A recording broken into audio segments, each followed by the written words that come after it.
Welcome into the Big City Sports Podcast. I know things might look a little bit differently today. I'm actually on camera. You can see an actual setup behind me with football. And football is the theme of today's episode. It's back week one, and as we predicted, all three of our teams disappointed us in week one. So we'll be excited to talk about them today. But before we do all that, Swig joins us as usual. And how are you doing today? I'm doing great, man. I'm somewhat excited to talk football. Although, like you mentioned, our teams give me a feeling of existential dread. They're not exactly the most uplifting to cover sometimes, but I'm doing good, and we'll give our initial takeaways here. Yeah, they're not the cream of the crop by any stretch of the imagination. The first team we'll get into, though, is the New York Jets, and we saw a debut of Zach Wilson. It was sort of rough sailing for the first half, but he looked pretty solid there in the second half, started to get some more rhythm as he started to move the ball down the field. The Jets as a whole, I thought looked pretty solid. I mean, the defense looked pretty good going up against the Carolina squad that only put up 19 points. What were your initial takeaways for the Jets? Yeah, you hit the nail on the head for the most part. A rough first half where it looked where the Jets were going to get blown out, routed on the road. That easily could have happened. Sam Darnold missed a handful of pretty open throws for the Panthers, but they did bounce back pretty well in the second half rather than folding over like we've seen so many times the last few years. Wilson definitely settled down after a rough first half. I thought there were a lot of positive signs there. The defense was better than expected for week one, and it's still a loss. The Jets aren't going to win many games this season, but the competitiveness, I think, is at least a step in the right direction. And the biggest loss for the Jets, obviously, was not just the game. It's also Mekhi Becton, their big left tackle, who suffered an injury. It's a knee issue. I think it's 4 to 5 weeks, or he's gonna be sidelined. So that's not good, especially for a rookie quarterback. There, you talked about in the preview episode 2 weeks ago. You said, look, that left side of the line's looking pretty solid. You got Vera Tucker, you got Becton. You just lost Becton. So what do you think that's going to do? You think it'll have any big impact right away for those 5 weeks? It absolutely will. There's no question. And as while Mekhi Becton had a solid rookie season, we saw some of the viral clips considering how big he is, where he could put some guys into the ground. He still had some flaws as well. But him and Vera Tucker, both the two clear building blocks on that offensive line right now, were both banged up in the offseason and missed some time in camp, preseason, etc. Come back for week one. The whole offensive line did not look good. That was the biggest problem, I'd say, for the Jets in week one. They were absolutely dominated by the Panthers front seven. And while there's definitely some talent there, it's extremely concerning. And it did not make Zach Wilson's life any easier. The fact that Becton is going to be out for at least a month does not help the situation, despite his flaws, because the Jets' offensive line depth, which doesn't really exist, is going to get pushed to its limit in week two, and that's not going to help the situation either. So yeah, I absolutely think it's going to matter. So let's get into the offense as a whole. We'll do this for every team. We'll talk about our thoughts on the game as a whole. Then we'll get into offense and then also defense, of course. We mentioned the defense is good. We'll get into them a little bit later. Let's start with that offense. And the offense, I thought, looked solid late in the game. Like I said, it took a little while to get going. But the run game, I think, was a little bit non-existent there. You had Tevin Coleman, Ty Johnson run the football. I don't think either of them eclipsed 24 yards. So it was not a good show from the run game department. I thought Michael Carter should have gotten more looks. I don't understand why you draft him and you don't play him. I mean, Ty Johnson isn't going to be a Reggie Bush, or that's a bad example. I don't think Ty Johnson is going to be anything special in that backfield. So maybe it's just growing him into the offense. But I thought the offense as a whole, there's more to look forward to next week because of the show they put on late in the game. Well, first of all, tell Reggie Bush not to sell that comparison online. And second of all, yeah, I wanted to talk about the run game a little bit. Well, you saw the Wendy's commercial. Anyway, well, I wanted to talk about, I thought it was weird with the Jets where I understand they have a rookie quarterback. You want to get him comfortable as much as possible, ease him in a little bit. The Jets did have a very run-heavy game plan, I thought. It was, and I understand that to an extent, but considering the, let's say, the woes of the offensive line that was essentially full of turnstiles on Sunday, they're not going to be able to establish a running game regardless of who's in the backfield. It could have been Marshall Faulk. It wouldn't have mattered. So considering the limitations of the line and the running back personnel itself, I thought it was a little bit strange for Mike LaFleur to design such a run heavy game plan for so long. Now, Zach Wilson, again, not perfect. He's not going to be in his first game, especially considering all the Jets issues. But after that, pretty rough interception in the first half, he really settled down. And I thought it took too long for the Jets to start to throw the ball more often, especially down multiple scores. Because if you're going to come back, and they tried, they made a game of it, you're not going to really cut into a lead when you're down 14, 16. I think it was 16-0 before the Jets scored their first touchdown. You're not going to be able to chip away at that quickly at all if you keep the ball on the ground behind a bad offensive line getting a yard or two every carry. Yeah, that's fair, and that's probably something the Jacksonville Jaguars should have done was run the football. That's their philosophy should have switched there. I don't understand why a rookie quarterback throws a football 51 times in a football game, and why a washed-up Carlos Hyde gets as many carries as James Robinson, but that's not a conversation for here. The receivers I thought looked pretty solid. Corey Davis caught 2 touchdown passes, 5 for 97 in there. I'm reading off the list just to make sure everyone is verified with correct information. Braxton Berrios, 5 for 51.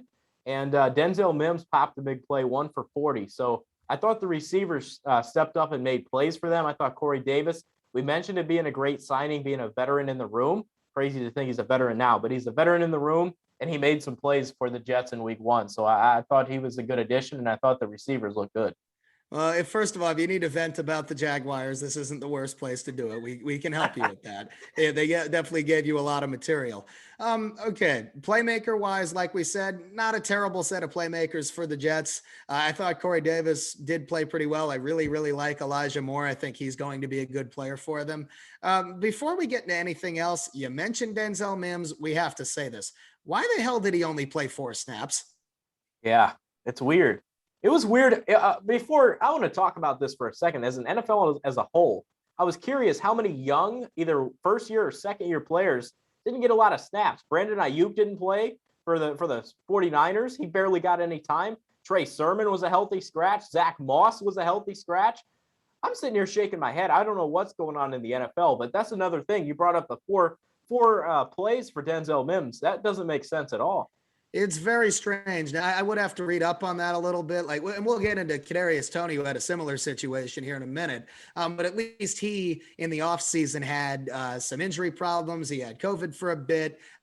He's coming back from a couple of various bizarre ailments, right? So I guess you can explain that, easing him in. I wasn't aware of that, at least, or at least a similar situation with Mims. And considering the second round pick recently, the fact that he flashed a decent amount as a rookie once he got on the field, I did think it was a little bit strange. So I'm curious to see if he gets more playing time here going forward. I understand that Corey Davis and I think Elijah Moore are going to be the 2 most consistent blankets, I guess, for Wilson here going forward. But Mims is a talented guy. He made the one big play. I'd expect them to at least give him more opportunities than 4 snaps a game. I thought that was strange. Yeah, it's probably something as the season goes on, you'll see that too. He's a younger player. He's going to start playing. I mean, they're not going anywhere. They're not winning the Super Bowl. They're not making the playoffs. They're not winning 6 games. So I think that's a situation where I think that he'll get more time as the season lingers. So one thing I'm looking for on the offensive side is more consistent play calling for LaFleur as they go into week 2. So that'll be fun.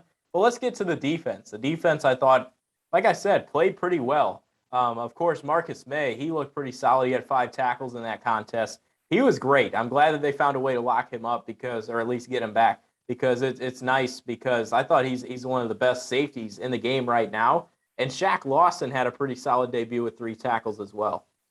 Shaq Lawson's he's being thrust into such an important role when Carl Lawson, the big offseason prize that the Jets brought over, unfortunately is going to be out for the season with the preseason injury there. The Jets defense, we'll talk about it more briefly. I think they did a pretty good job settling in.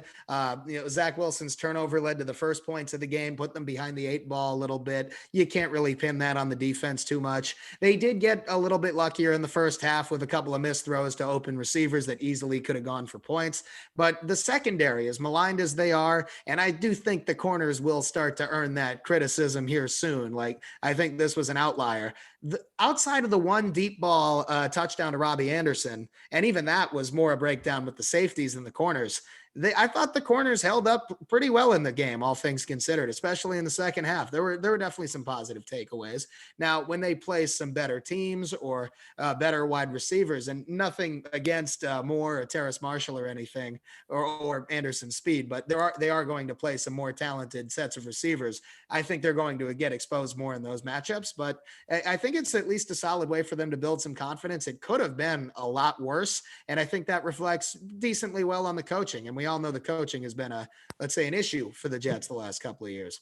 Yeah, thank goodness. Thank goodness Greg Williams isn't back there anymore, calling up the whatever defensive schemes he usually does. It's a lot of mess going on there. But you brought up a great point, looking at the three wide receivers, a trio of good wide receivers, not necessarily great or phenomenal, but three good wide receivers. That gives your cornerbacks a look at different styles of corners or different styles of wide receivers playing there.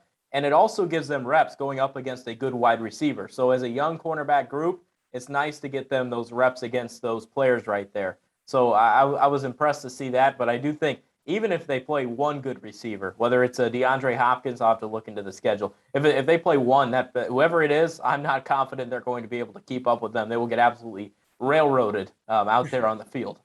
Well, they got two matchups with the Bills at some point this season, Ooh. at the very least, so we can start there. The thing with May, we'll talk about this more later, I'm sure, but they did not get him locked up to a long-term deal. He's just playing out this year on the franchise tag, so we'll keep an eye on that for later. But I thought overall could have been a lot worse for the Jets. It probably will get a lot worse for them, but for now, I think it was somewhat positive, all things considered. Like, you have to remember, the Jets the last few years sucked, but they also had one of the league's older rosters, bad coaching and no direction. This year, invigorated coaching staff, a front office that's shown at least some signs of competency, if nothing else. And the Jets, at least for now, are clearly committed to a rebuild. So they at least have a direction. They do. Quinnen Williams, last thing I'll say about the defense, he had 3 assisted tackles. So it was sort of a quiet day for him, but he's still a young player. He's still one of the best players on this defense. I'm adding something new this year when we do our little recaps. I'm going to say the next week's opponent, and I'm going to say win or loss.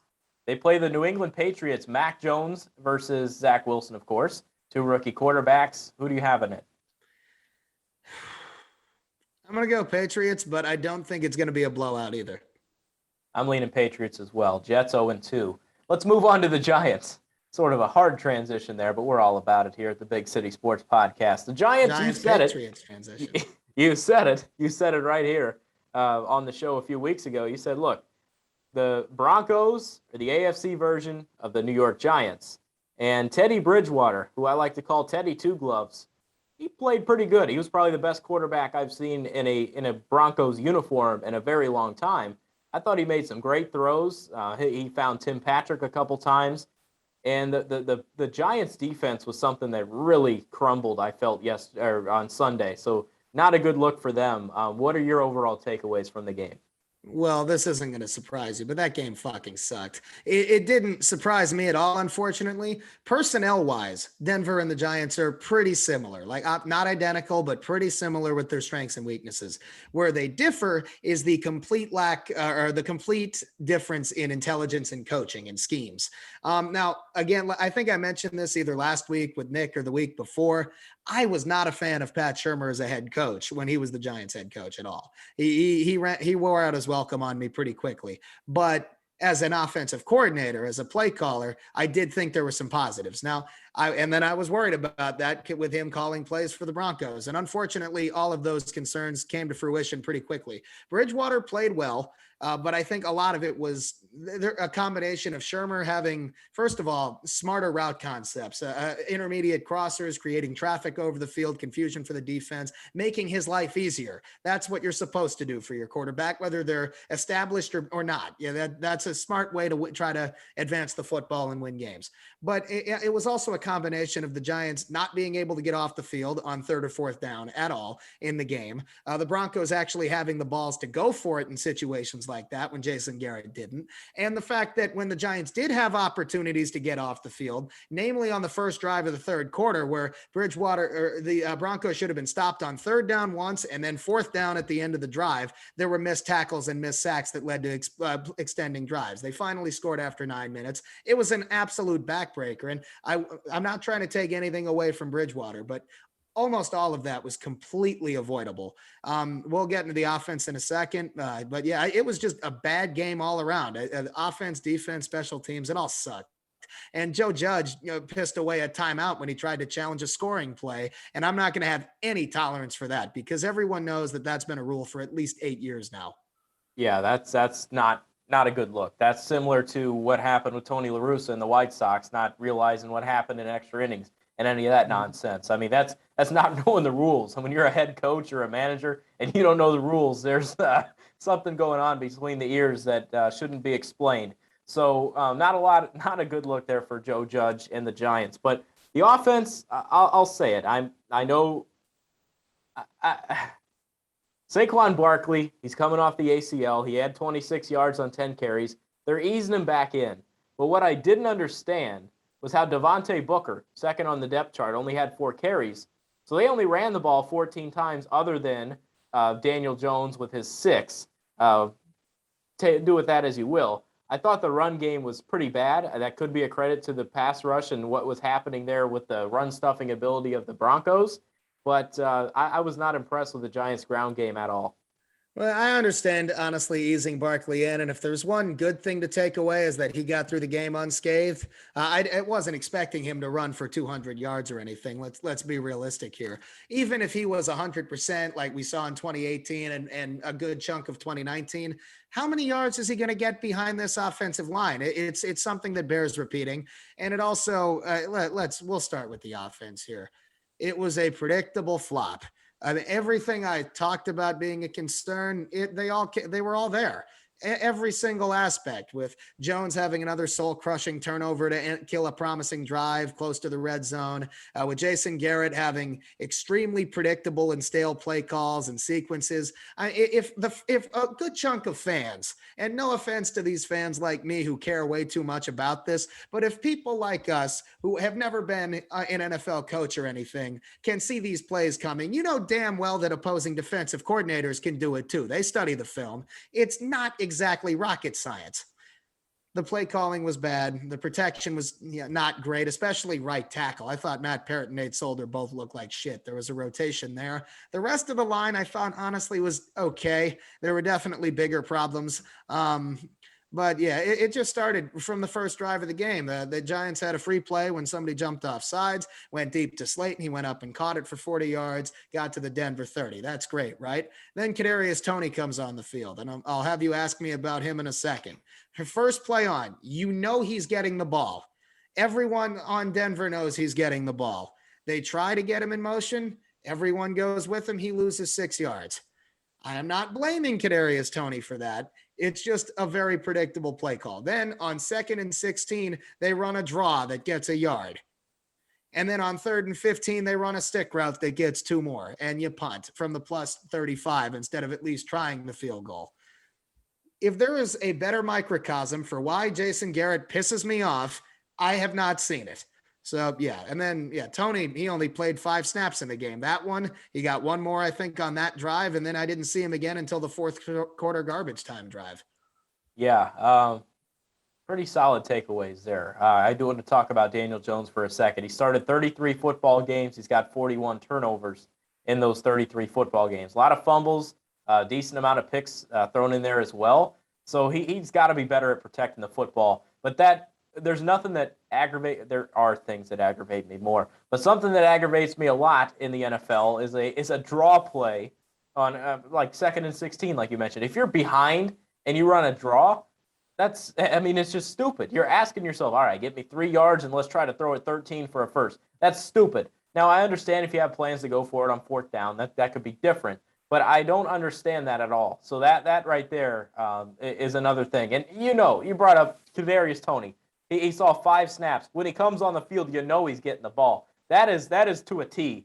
When you send someone out there, you know exactly what's going to happen every single time, especially if he's only out there in limited time. You look, Denzel Mims played 4 snaps. He caught a football. That's 1 for 4. There's a good shot they're getting targeted. There's a good shot they're getting the football. So you want me to ask you, how was Kadarius Toney?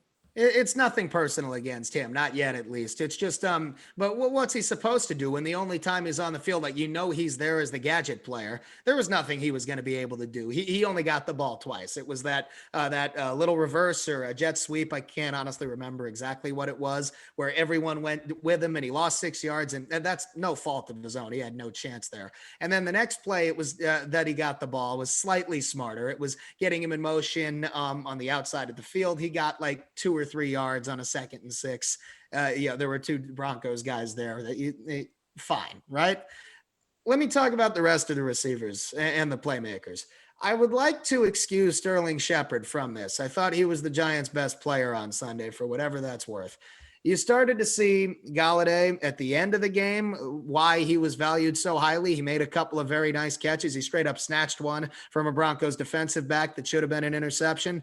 But did the playmakers really matter in this game? No, they didn't. Now, Ingram was out, and he's probably going to miss Thursday's game too. And Kyle Rudolph just did not look fully healthy. He was not a factor. So that leaves you with Galladay, Shepard, Darius Slayton, whatever you get out of Tony in 5 snaps. That's it. And what Barkley, right?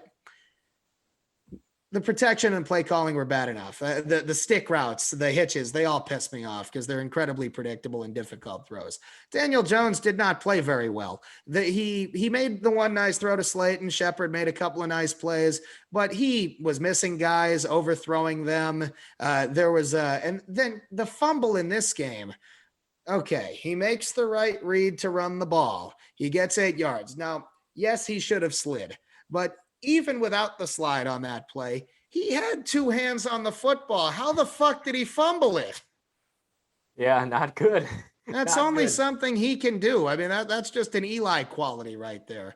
And Eli Manning did some great things too, but when he messed up, he had some of the most glaring, confusing turnovers you will ever see.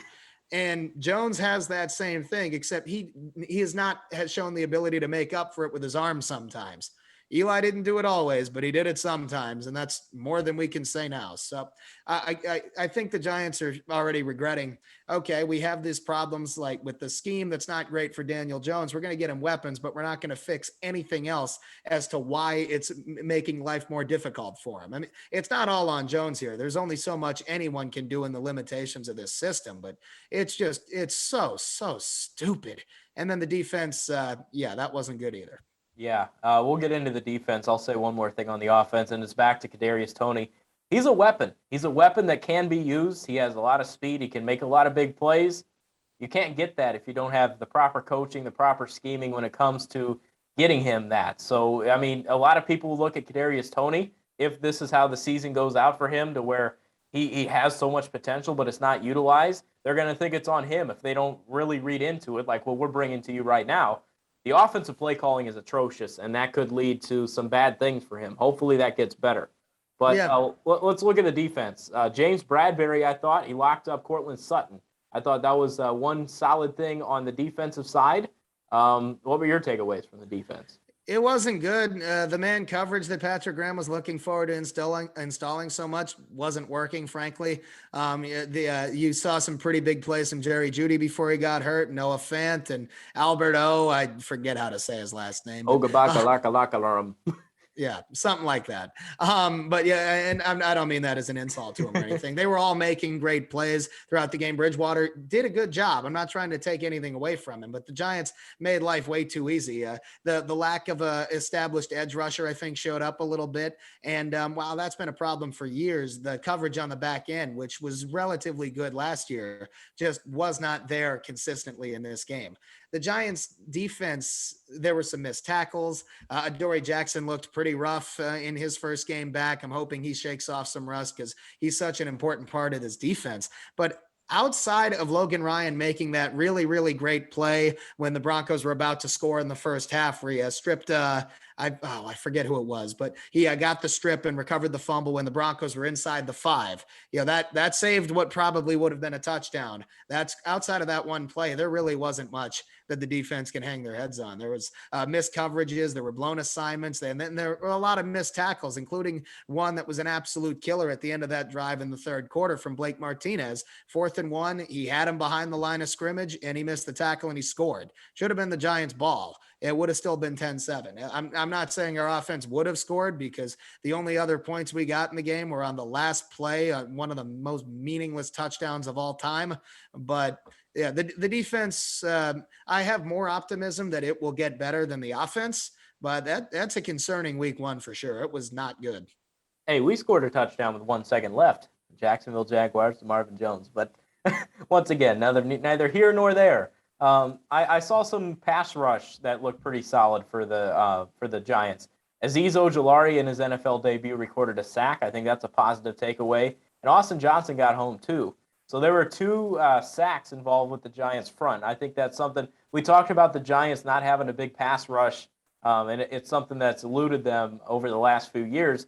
It's nice to get that pass rush at least in week 1. I do know the Denver offensive line isn't that great, but I thought a rookie getting a sack in his NFL debut has to be good when you're looking at it from that side. It's something. I think one other thing worth noting is that while Xavier McKinney played a lot of snaps and I thought he was okay, Jabril Peppers only played about a third of the snaps in this game. So I think that's something to keep an eye on. They have Logan Ryan was okay, and he made the Giants' best defensive play of the day. But it could be a game plan specific thing, because I do expect Peppers to have a bigger role here. But if that's a trend that continues with the game Thursday night here against Washington, it's definitely a situation worth monitoring there. But just not good all the way around. Not feeling great at all about the Washington game, but hopefully they prove me wrong, man. Yeah, you mentioned Thursday Night Football in Washington.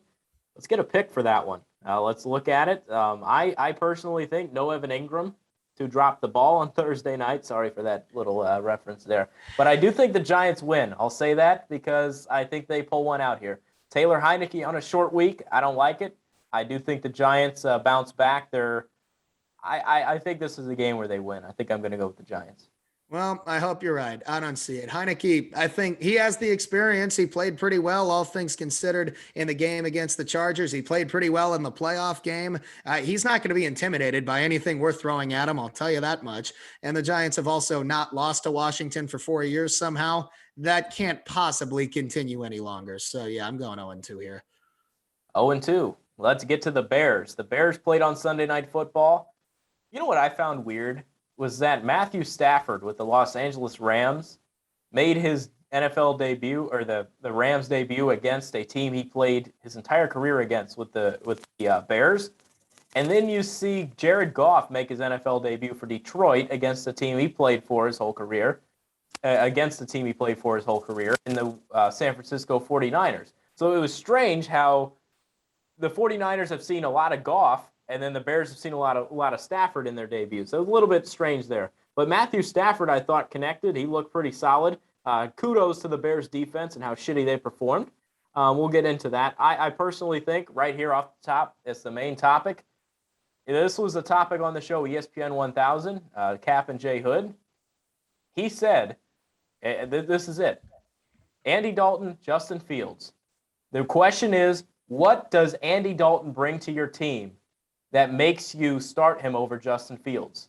He's a good quarterback. He's an average quarterback, whatever you want to say. I call him a tweener. He's in between both of those.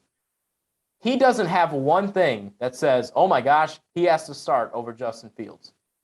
Yeah, the only thing he has is experience, and that's not a trait that I think is going to help this team win football games. I'm not trying to discredit anything about him as a locker room guy or a mentor or anything like that. He's, I think, a pretty good guy to learn from. He's never been a great quarterback, but considering Dalton was a second-round pick out of TCU, he's gotten more than you get out of most second-round picks. I mean, you'll remember DeShone Kizer, for example. I'm not trying to compare them or anything as quarterbacks, but Dalton, you got more out of him than, say, Kizer or Jimmy Clausen or some of these other guys taken in round 2 at least. So he's a good guy to learn from. Some of the Notre Dame slams. Well, I mean, you brought up the Ingram thing. I like it. Continue. Yeah, you deserve it. Anyway. He doesn't bring anything besides experience. I don't think it's going to last much longer. Justin Fields came in and was effective in his 5 snaps. I'm sensing a theme here with an important young player not playing very much with these teams. That's all 3 that we've covered, but he had a couple of nice plays. He's definitely the future of this team. And I think pretty soon he's going to be the president of this team too. I don't see it lasting much longer there. With the Rams, they're one of the league's best teams this year, I believe. And Stafford finally having a team around him, he deserves it. The Lions failed him for a long time, so I'm happy for him. But the Bears, it wasn't good on either side of the ball, similar to the Giants in that respect. The offense was pretty predictable. They got past midfield a bunch, but only scored 14 points, a couple of turnovers. Dalton wasn't very good or terrible. He was just average at best. And the defense, I think that honestly might be a bigger concern because they got torched all night. Yeah, they got their ass kicked. Ass kicked. They did. And it was not a good look. Matt Nagy, we'll actually start with the offense because that's what we've been doing. So we'll start with the offense. And another thing, a joke said by Jay Hood on that show, Cap and Jay Hood, ESPN 1000, he said 2 quarterbacks are for Saturdays. So I don't know why the hell Justin Fields goes out there. And, I mean, if he has to design plays, he had 5 plays. That's what they used him as. He threw a ball. He ran a touchdown in. But one of those plays is an end around to Marquise Goodwin. And he made the point, why, what value does it bring to Justin Fields to be on the field, to hand off a football to Marquise Goodwin on an end around and go back to the sideline to send Red Rifle out there? He said it adds nothing to your team. In fact, it proves the point that Justin Fields adds more value to this football team because they start to honor him as a run. So why isn't he starting in the first place? I think he's a starter by week 3, simply put there. Offense as a whole, it's David Montgomery. That guy is a monster. He looked like the best running back in the NFL last night. I'll say it. He looked like the best running back in the NFL on Sunday Night Football.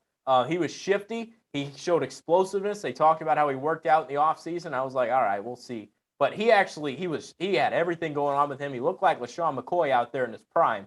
I'm all about David Montgomery, and I thought he looked great. Yeah, he was definitely the clear bright spot. You mentioned the workouts in the offseason. I mean, I work out my liver, but I don't really think that's going to count for anything. So, sponsorship. Yeah, I'm still working on that for anyone who saw that on Instagram last week.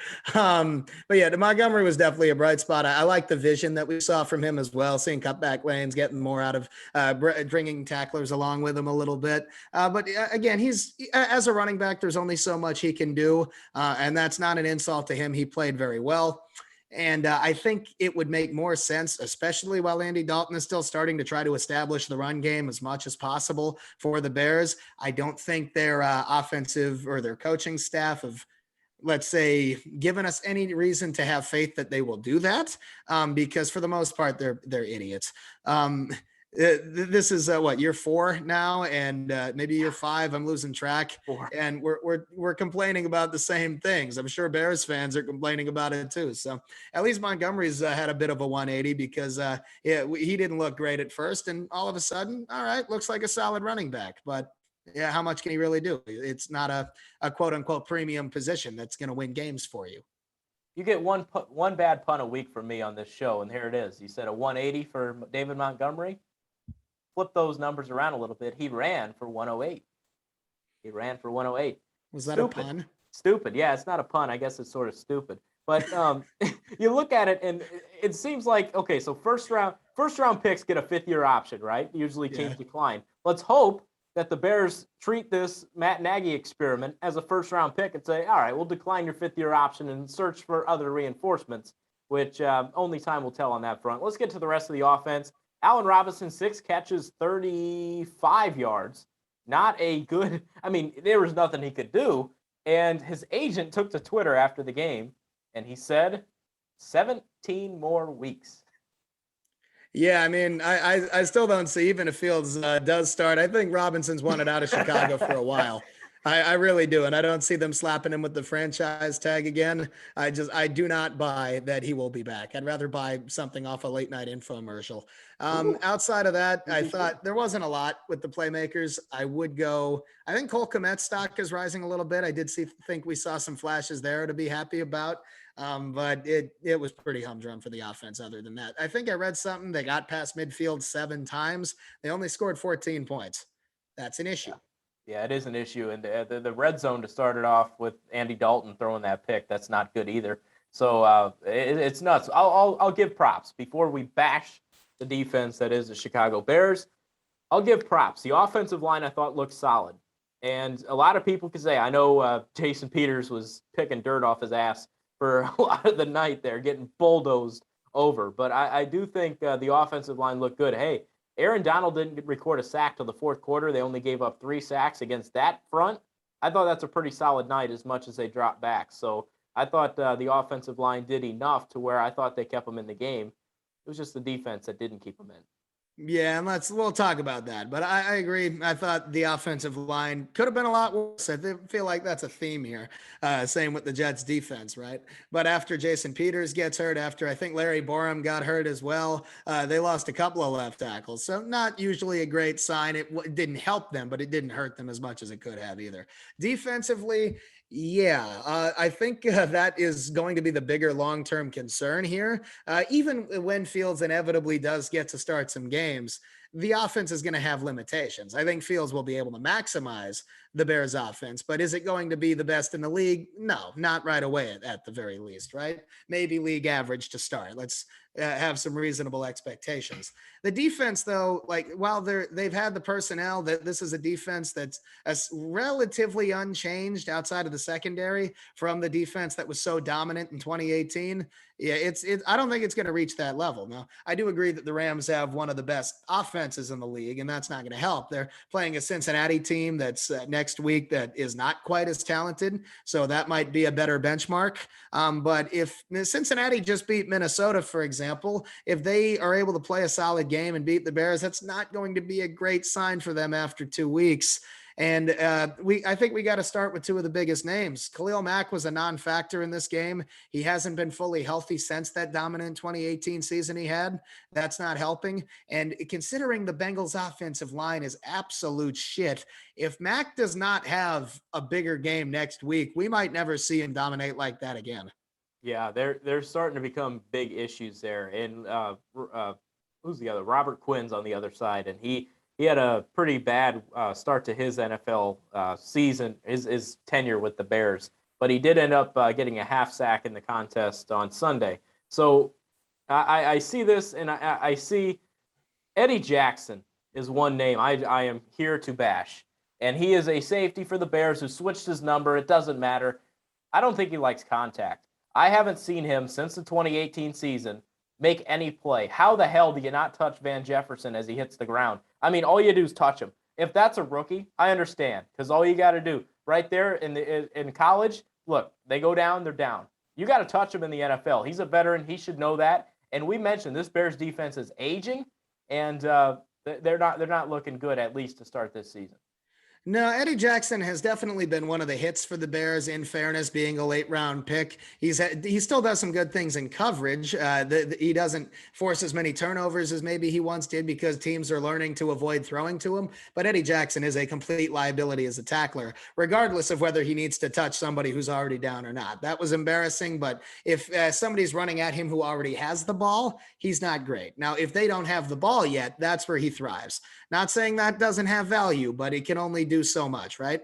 Now, the Bears in the secondary this offseason, they let Fuller go to save some cap rather than they don't let Akeem Hicks go. In the secondary, they didn't really invest anything in free agency other than bringing back Artie Burns, who I don't think he played. There was somebody else. I'm blanking on him right now, but they didn't really invest in that secondary at all. It was just Jalen Johnson. I thought was good as a 2nd round pick last year. And, but they're just going with him and Kindle Vildor as the starting corners, which is risky to say the least. And the moves they did make, I mean, the Mario Edwards move in the front 7. I mean, another bizarre move, if you ask me. Yeah. You thinking of Xavier Crawford? There was somebody who the Bears brought in at corner who ended up signing with another team in this offseason. I'm also drawing a blank on him, but I'm going to look that up because it's going to drive me nuts. You make your point about the front 7 real quick. Yeah, the front 7, I think that's what's crazy is you look at the Bears and you see, an opportunity where they invested so much in that front seven in the pass rush, keeping Akeem Hicks. We all thought Akeem Hicks was gone. They ended up getting rid of Kyle Fuller, which hurts them on the defensive side with the defensive backs and getting burnt there. So not good at all. And they elected to go with that pass rush. That's another thing. If that pass rush isn't getting home, then no one wins. So you got to find a way to get home with Khalil Mack, with Robert Quinn, and start to bring people up to speed with driving them back and making tackles. Because if not, that has no time for your secondary, which you didn't invest in, to get burned.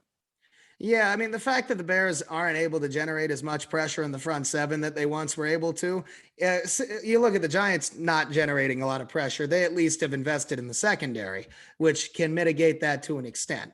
The Bears haven't done that. So they don't have as an effective front seven as they used to, and they don't have as an effective secondary as they used to. And they've all gotten older. And I know this is going to make me sound like I'm stretching here, but I feel like that's not great for a defense. Yeah, it's not. It really isn't.